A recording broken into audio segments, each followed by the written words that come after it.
All right, Houston, how y'all feeling? Great, great, great. I go by the name of Donnie Houston. I want to welcome everybody out to Bun B's birthday Q&A. You ready for the Trill OG? Okay, let me bring him out. He's a legendary H-Town rapper who found fame as one half of UGK. He went on to have a successful solo career with Grammy nominations, ASCAP Awards, MTV Awards. He's collaborated with everyone from Beyonce, Jay-Z, Lil Wayne, Outkast, Drake, and so many others.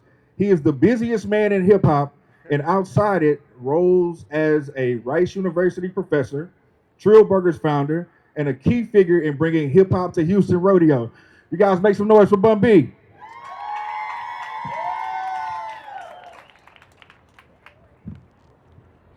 H-Town, what's up? What's going on, Donnie? Good to see you, man. What's going on? Thank y'all so much for coming by the Coca-Cola house, y'all. Y'all make some noise for Coca-Cola and Spoitfy for bringing the OG up here, man. I'm sorry we got the hottest day of the whole rodeo. So we're going to try to, let's get started and get it moving so these people can get up out of this heat and rock with us up here. For sure, for sure. So, man, we're talking about the rodeo, man. What's your favorite thing about Houston Rodeo? I love that over the last couple of years that we've created a safe space for people to enjoy culture at the rodeo. I'm not saying that that hasn't existed before, but the rodeo is working very hard to be more reflective of the diversity of Houston. I'm glad that we've helped to contribute to that as well and let people know that they're welcome at the Houston Livestock Show and Rodeo. A lot of people feel like for one reason or another that they may not necessarily be welcome at the rodeo, and we've tried to put a stop to that. This exists for every person that wants to come and be a part of it. You don't have to be into cowboy western lifestyle. You don't have to eat barbecue. You don't have to know how to line dance, put on boots, or none of that. You just want to come to the rodeo and have a good time. You should be able to do that. And everybody is, but a lot of people don't feel like they are.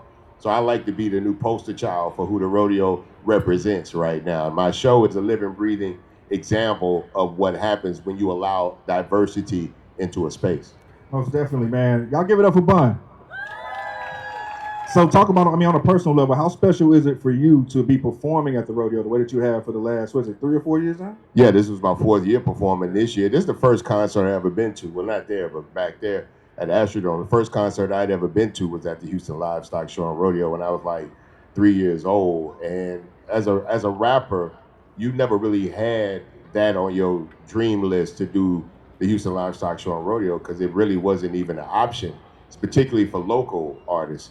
I'm glad that we've shattered that now. You know what I'm saying? So artists before would look at the stage and be, man, it'd be cool if somebody like me was up there that did what I did, that did what I do or what I want to do. And now they come to the rodeo and they can see that. They can see people that look like them, people that walk and talk like them and actually come from, in certain cases, from their actual neighborhoods in Houston. And now instead of like, man, I'll be glad one day they'll let somebody do that. Now they can look and be like, I hope I'm next. Maybe I'm next. And they can start putting that work in. And I would love one day somebody out of here that's an artist that has a dream could come and take over my night when I get too old to do it. That's what's up. That's what's up. You know, man, you're like the unofficial mayor of the city of Houston, man. Talk about what's your favorite thing about the city, and when you look around the Houston scene, what excites you the most? Being a hip hop artist from Houston is different from being a hip hop artist anywhere else in the world. There is no level of support that they give to people like me, Slim Thug, Paul Wall, Kiki, Chameleonaire. There's nobody, that doesn't exist in LA. There's color barriers and there's cultural barriers and there's gang barriers, to be very honest, that kind of draw big lines in the sand. So people can't come together usually unless it's a tragedy. Same thing for New York and other cities around this country. But in Houston, we all actually get along. You see us all at each other's album release parties. You see us all on each other's albums. We all like to support each other. We want to see each other win because we were the guys that nobody wanted to see win. We know how hard it is to make it in this world sometimes coming out of this environment. So we want to see everybody win.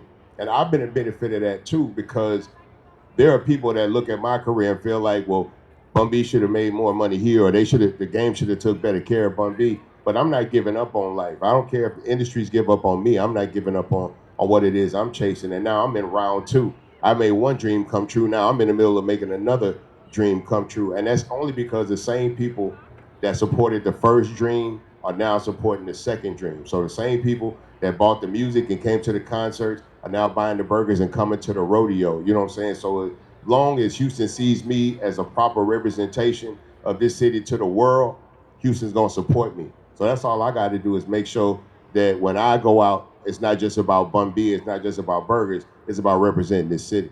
Yeah. Did you ever think, man, when y'all went in Port Arthur putting that legendary group together, UGK, man, did you ever see it going to this level? Not at all, not at all. I'll be very honest, Donnie. I didn't have a plan to live till 50. I came from an environment where not a lot of people actually made it that long in life. And it wasn't until probably around my mid-30s where I was like, you know what?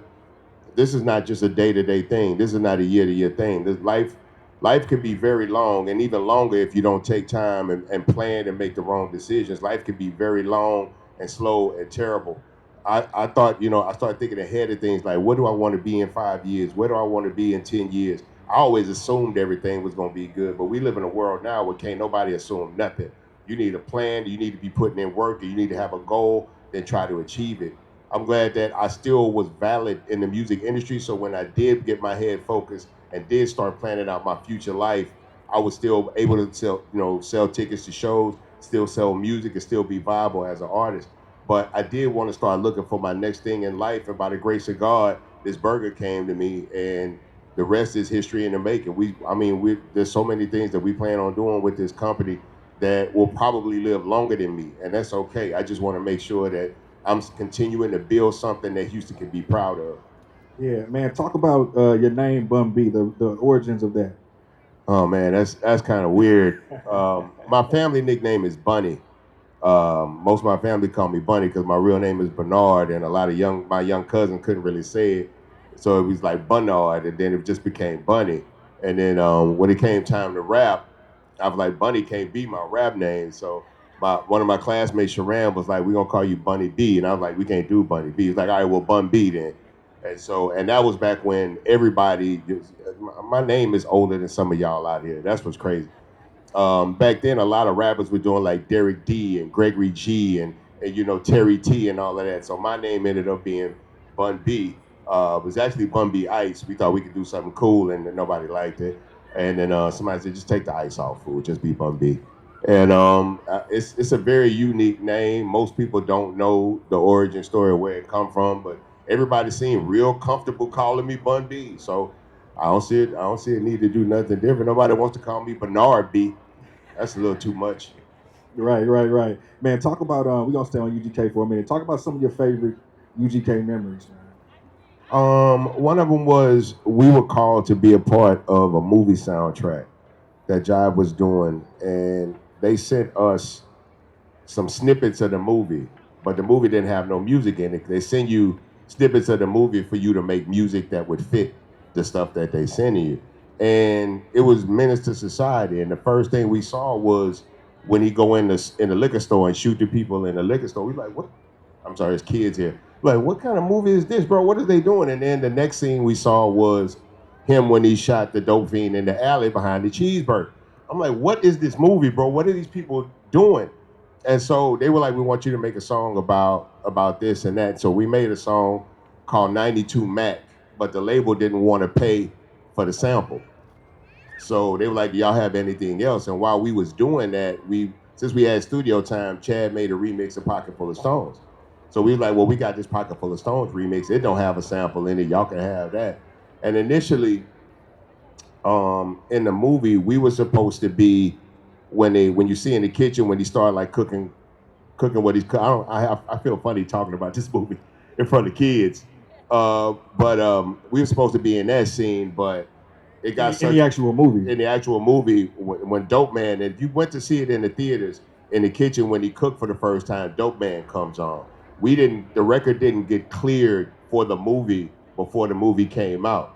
So if you went to the movies and saw you saw the cooking scene, you would hear Dope Man. But if you see it on TV and watch it on cable now, it's actually Pocket Full of Stones. So we didn't get clear early enough. I just thought about something. That's the same scene that Too Short was in, right? Yep. Because y'all were label mates. This was all tied in with Jive and all. So this was one of the first soundtracks that had like a lot of artists. Typically, movie soundtracks was just one person would do all the music for a movie, like Prince, Purple Rain, Isaac Hayes for Shaft, Curtis Mayfield, stuff like that for the Mac. But Jive would use it as a way to promote all their talent. So they had songs from us, from R. Kelly, from I think Fushnickers had a song, and a couple of other artists that wasn't on their label. And they used it as an opportunity to promote their talent, and it worked for us. Definitely worked for us. You talked about the '92 Mac record that never came out. So that's funny. I'm gonna ask since I got this on here. Another unreleased record, and I think y'all were really young when Pimp C made this, the Menage a Trois record. Do you remember that? Yeah. Menage a Trois was never so. Super Tight was supposed to be 2 albums. A lot of people don't know this. In the same way that Outkast did a double album, one side this, one side that, Super Tight in '94 was actually supposed to be a double album, where one album was a pimp-centric album, which would have been Chad's whole album, and then mine was more of the street guy kind of album, and that would be what that one was. And so there were records that we did for those projects, like Menage a Trois was a Pimp C record. And I had a song called Smooth Slangin'. That ended up being a Bun B record. But the label, once again, didn't want to pay for the samples because my songs had a lot of Scarface samples in it, and Pimp song had a lot of Mac samples in it. So we ended up scrapping that whole album, went in the studio, made like 8 songs, and took a couple songs from here and there and put together Super Tight. The first time they ever left us alone to do an album that was actually because they changed music on the first album. Then they made us cancel everything on the second album. So Riding Dirty is the first pure UGK album where we did everything we wanted to do and it sounded like we wanted to sound and we talked about what we wanted to talk about. And that's why people actually remember that album to this day, because it's the purest, realest representation of what we felt the vibe was in the city at the time. We had been trying to tell them about swingers and drink and screw and all this stuff for years, and nobody would listen to us. They didn't understand the culture. And then finally they got out the way, and then we started explaining it to people, and then they were like, oh, my bad. Man, okay, that's such a classic album. How long did it take y'all to put Riding Dirty together? Riding Dirty actually didn't take that long. We did a lot of it at the house. So we would do all the pre-production at the house. Chad would make all the music. We come up with the hooks. We write the rhymes. We used to do rough vocals at the house, but we would have to do it in the bathroom because that's the best place you could get the kind of sonics you would need for the room. What's going on, boss? But the problem was you had to tell somebody, because it was like 4 of us that lived in the house. You had to let excuse me. You had to let people know, hey man, we're recording today. No number 2.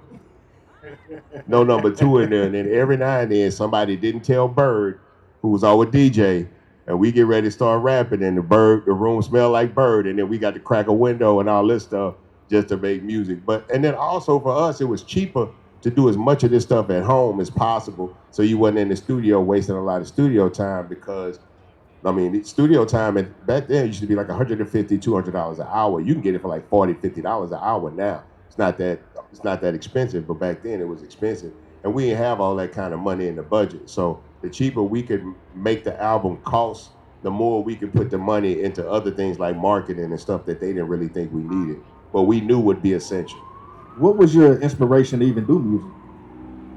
I was always a fan of music. I'm just being honest.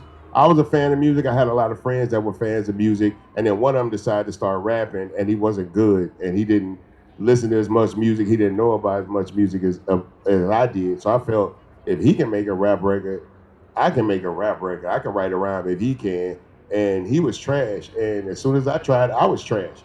But I wanted to be good. So I worked hard at it. I worked hard at the craft. I took in information. I asked questions as much as I could. And I only wanted to be the best rapper. Back then, rap wasn't something you did for money. It wasn't no money in rap music back then. There were no rich rappers. That's a very, very new concept. Rap started in the late 80s. Rappers didn't start getting rich until maybe the mid 2000s. Like before then, only record companies made millions of dollars. It's just how the accounting and the system was worked. But now anybody can put out a record through platforms by themselves and make their own money and generate income. You don't need a radio station. You don't need a record company. You don't need A&R or nothing. You just need to believe in yourself. Yeah. If there was one thing you could offer, one piece of advice to someone who wants to be the next Bun B, what would you tell them to do right now? Help everybody you can. help every single person in this world that you can, because you have no idea who's going to be somebody that can come back and help you. I don't mean just help famous people, help everybody. So into anybody that you see you can help. Do something for somebody that can't do something for themselves.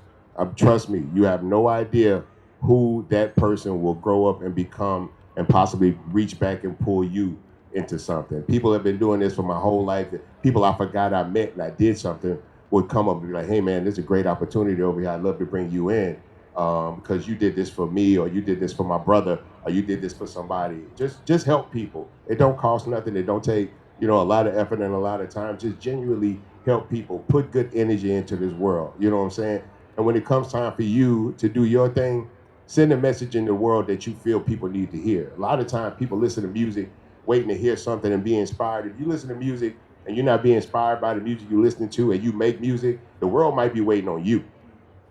You might be the inspiration for the world that you're looking for. You might be the message that people need to hear. You know what I'm saying? Take a chance on yourself and don't let nobody tell you who you cannot be. I can't even count how many people told me I would not make it halfway to here, much less where I am now. So listen to yourself, stay connected to a higher power, and always try to make sure you live a life of purpose.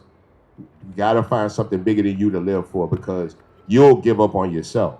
But if you have other people that you love and people that you believe need to see you do things, you'll go further. You'll work harder. You'll try harder. Give your life some purpose. Man, let's talk about new music. You have any favorite songs right now at the moment? That's a good question. I'm trying to think of what I'm really listening to right now. Big fan of West Side Gun, so he's got a new song called "Beer." I like the new 2 Chainz and Larry June album with Alchemist. Oh, great! That's a really, really good album. I really like this Double Cup soundtrack. Yeah. With Slim Thug and Propane. And y'all give it up for Slim Thug and Propane, who have been representing this city for years musically, and then got together, came up with a wonderful creative idea, and believed that they could pull it off to make an actual feature-length film. The movie is actually really funny.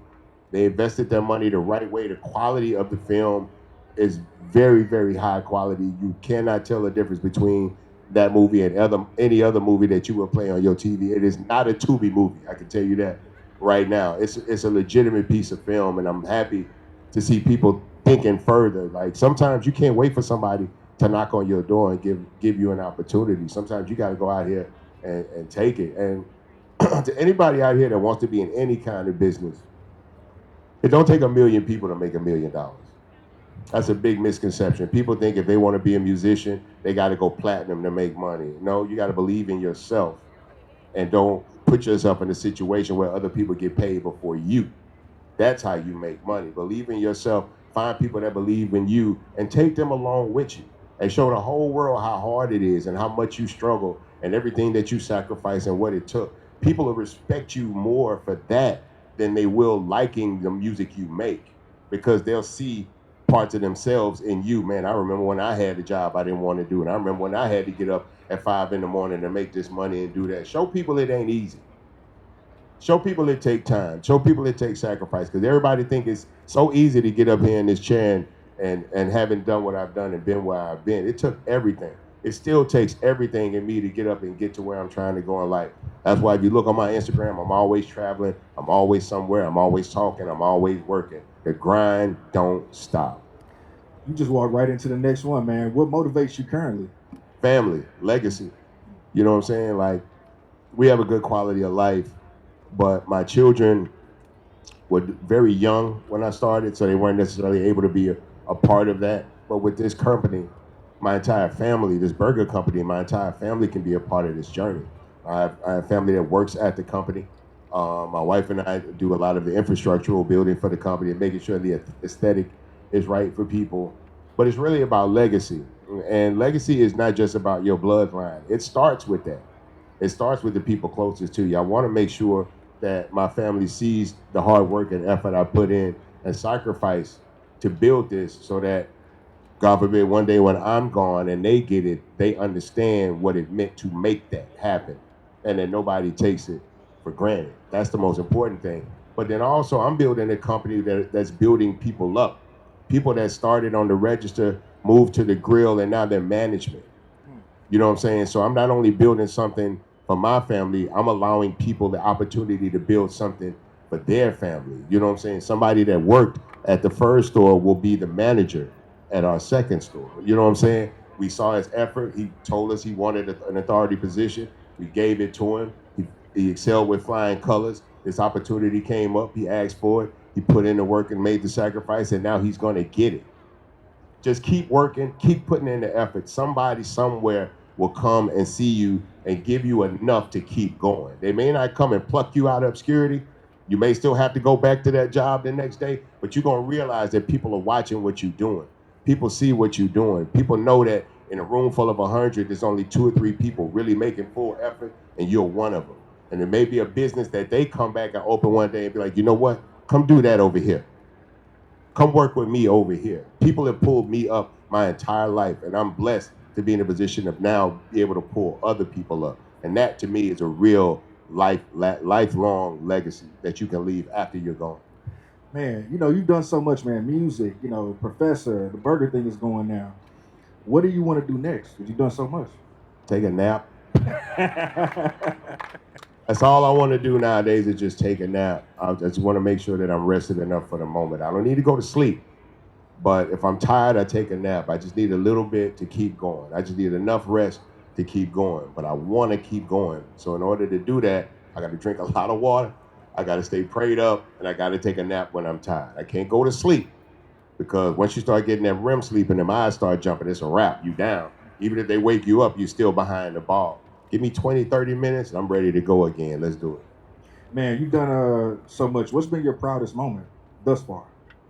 That I haven't had to compromise anything about myself to get to the level of success I've been able to achieve. I don't owe anybody anything. I didn't leave anybody that needs to be with me behind. And I haven't had to compromise my integrity, my culture, my character, or anything in order to get where I'm at. It just took longer. It just took a little longer. But I got exactly where I wanted to go eventually. You know what I'm saying? By just being patient, keeping my head low, and just keep moving forward. Just keep putting one foot in front of the other one, and eventually you'll land on solid ground. Man, y'all can give it up for that. I heard some of y'all trying to clap. That's cool. So let's talk about this burger that's now known as the greatest burger in America. So it's the greatest burger in the world now. In the world, it's the world. Okay. I traveled a couple of places. I had a couple of burgers, and it's not even close. The greatest burger in the world, Trill Burger. Let's talk about the journey and how did that even start? Well, it was an opportunity presented to me by 2 friends that I knew from different places. One, Andy Wynn, was in the clothing industry and moved into the food industry and had become very successful. And the other was Nick Scurfield, who was actually the creator of the First Texans podcast. So he worked for the Texans organization for a while, and then he moved into marketing and promotion, and a lot of that business came from the food industry. And they had worked together on some other things, and they had that project. Andy had come up with this burger, and but he really wanted to launch it in Texas, and they wanted a partner. They called me over. I tried the burger, and I never looked back. And I put all my effort and all my energy into it because I believed in it, to the point where I sacrificed today money for tomorrow money. There would be weekends where I had to choose between going somewhere and doing a concert and making money for myself, or going with my company to somewhere and doing a pop-up and making money for the company and keeping the name of the company growing. And so there were a lot of weekends where I had to explain to my wife why I wasn't going out of town to get money, but I was staying there. But my wife had the burger, and at that point she believed in it, and she believed in the effort I was making to build this company. So if I said I need to be here instead of there, she believed it. And everybody needs a support system like I have. Everybody needs somebody in that corner that can say, you know what, go for it. Or be like, you know what, that ain't the move either. You got to trust those people. You have to have been through things with those people. I've been through things with my wife. And I know my wife only wants the best for me and whatever it is that I'm doing. So when she says stop, we stop. When she says go, we go. Because I know there's some things that I see that she doesn't, but then there's also a lot of things that she sees that I don't. And once you give your trust to somebody like that, you feel comfortable and confident moving forward because you know you're not alone. Man, let's see if we can get this. If I can get a nugget out of you. What is something that nobody knows that will be completely surprised about you?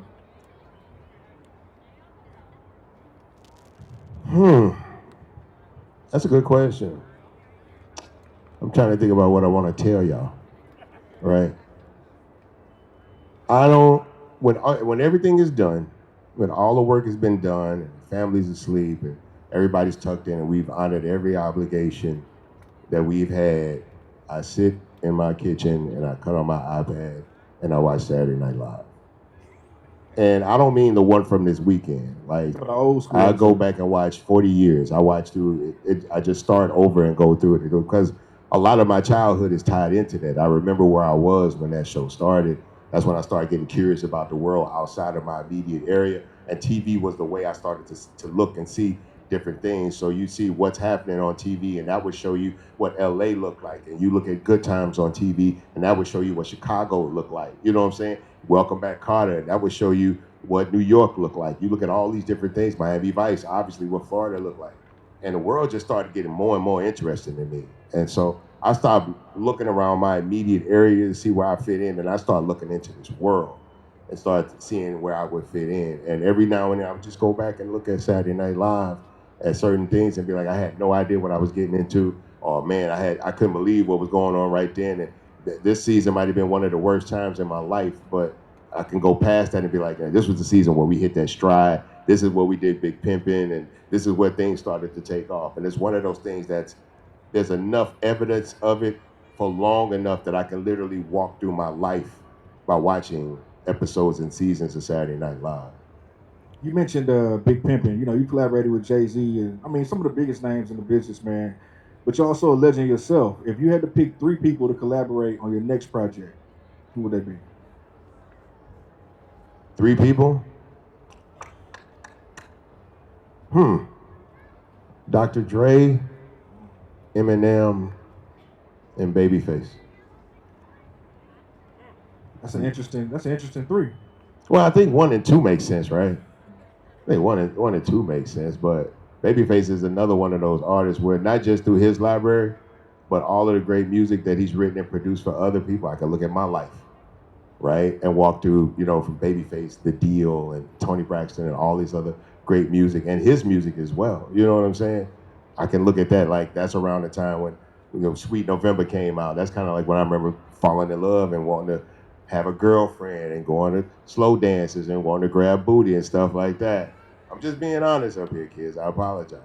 But yeah, no, Babyface, I think, is an amazing example of trying to create art and not being afraid to collaborate with people and allowing work that you do with other people to potentially be greater than your work and not feel a certain way about it. Like, I've been able to work with guys like Lil Wayne when they started. Wayne is way bigger than I could ever be as an artist, and I'm proud of that. I don't hate on that. Same thing with people like Drake. You know what I'm saying? I'm proud that I've been able to be a part of so many great careers and do so much great music and accomplish so much. And I see wins through them. You know what I'm saying? I see things that I can celebrate, victories when they win. I feel like I win. You know what I'm saying? And it's a shared moment. And it's not something that I go back and look and be like, man, I should have kept that verse. Or it don't work like that. When songs work, that's because they work how they're done. You could take me out and put 100 people in my position, give them the same words I said on every song, and it doesn't mean it would work. It doesn't mean it would click. That's just not how it works. Some things are sometimes bigger than you, and you have to let those things grow. You have to give them room to breathe. And I think Babyface has been a very selfless artist. He did not keep all his biggest, best records for himself. He let them go in the world and grow and breathe, and he could see his children, musical children, out there living amazing lives. And I think I've been blessed to do that too. Well, man, it's always good chopping it up with you, man. Thank you for your time, your generosity, wisdom, spending time with us. I wouldn't have wanted to do this with anybody else than Donnie Houston. Listen, y'all give it up. Y'all give it up for Bun B. And we know it's your birthday, so we wanted to wish you a happy birthday and present you with this Trill Burger birthday cake. Come on, y'all. Let's wish Bun a happy birthday. Wait, this is oh wow. We can say, come on, happy. Wow. with the fries. Happy birthday to Sure, what? Whatever. Happy birthday to you. Thank you so much, Spotify. Thank you, Coca-Cola. And thank you, Houston. There's nowhere else I'd rather be right now than here. Trust me, I could have been somewhere else. But this is where I wanted to be for my birthday with the people at the rodeo, because the people in the rodeo have given so much to me in my life over these last couple of years. You have no idea what it's done for me, my friends, my family. And I really hope that we've been able to touch you guys as well. Not like that, but thank you guys so much. And thank you guys for singing happy birthday to me. You sound amazing. This is crazy. I cannot eat that alone. Do people get to eat some of this cake? Do we have plates? Yeah, we can find some plates or some napkins or whatever. Y'all want some cake? Anybody want some cake? Yeah, sure. All right, cool. So we're gonna do some cake. We'll take some pictures, and we get everybody just do a single file line right in front of the stage.